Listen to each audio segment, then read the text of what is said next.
All right, hello everyone. We're back. Hole number 9 here that we're going to be setting our bag up for. And as long as you have a Guardian 8, then I would recommend doing what I'm going to do. If you had a Guardian 7, for example, I hope you guys picked up turbo balls, and I think you're going to want to pull them out to get just that little bit of extra distance. So what I've been trying to do is basically lay up for a Guardian shot, and I think I pulled it off yesterday. I don't remember how I pulled it off. I think I made a mistake and then pitched it in, dunked it or something. I think I remember that's what happened in Expert. But ideally, we're going to, execute a little bit better. One of the things that I do want to mention is I think I maybe was a little bit more right. So I do want to just emphasize to you guys to make sure that you kind of come out from that right a little bit. And here you're going to see me use right around 5 top spin and 1 right spin, just to kind of straighten out that angled wind. But I am going to focus on just trying to cut the middle of this fairway. So I'm just going to hopefully, go for perfect ball or very close to it.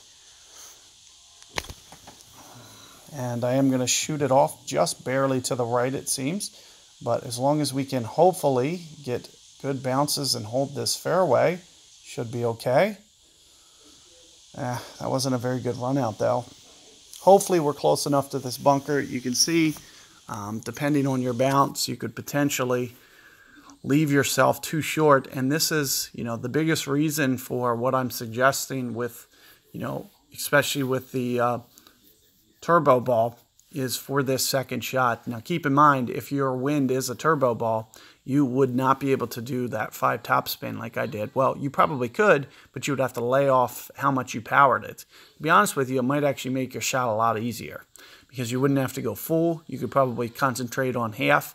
Keep in mind that your wind with a turbo ball could fluctuate between 11 and 14 miles per hour. Those 3 miles per hour can equate to, 20 yards off the tee. So it's really going to be a wind-dependent type shot.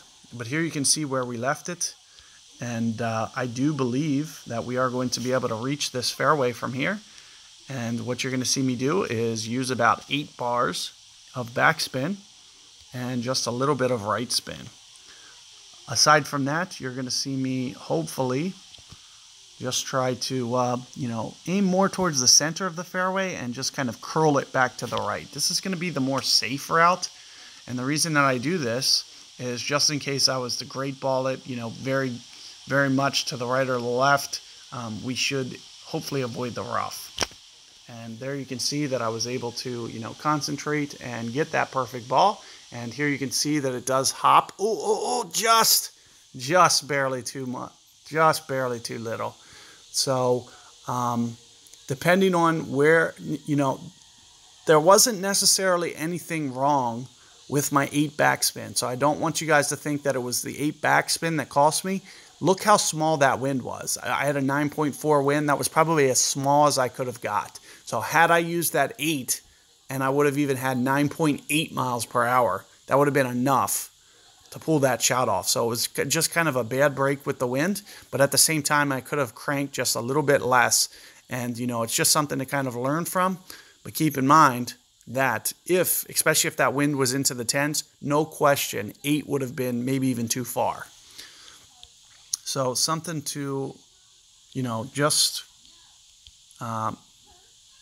use for yourselves as, that'll be definitely helpful to secure that one.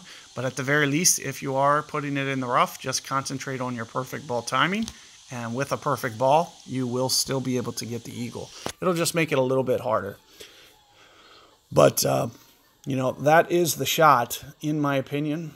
And, if you get that min win like I just did, so keep in mind that that's very close to as min as I could get. So let's say, first off, the smallest wind you can get is 11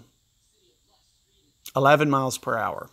So if it was 11 and 15% wind reduction would be, I don't know, 11.2, 11, or 9.2, 9.3, and I think I had a 9.4.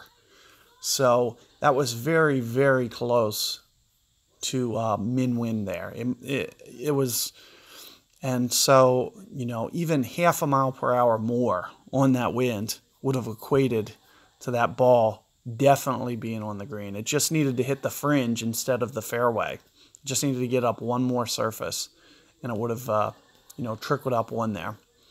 So, you know, it was a game of inches there, and if you get a very similar type setup, just keep in mind that you might want to back off that backspin just slightly, but also keep in mind that you could just as easily get way more downwind than me, and 8 bars wouldn't even be enough.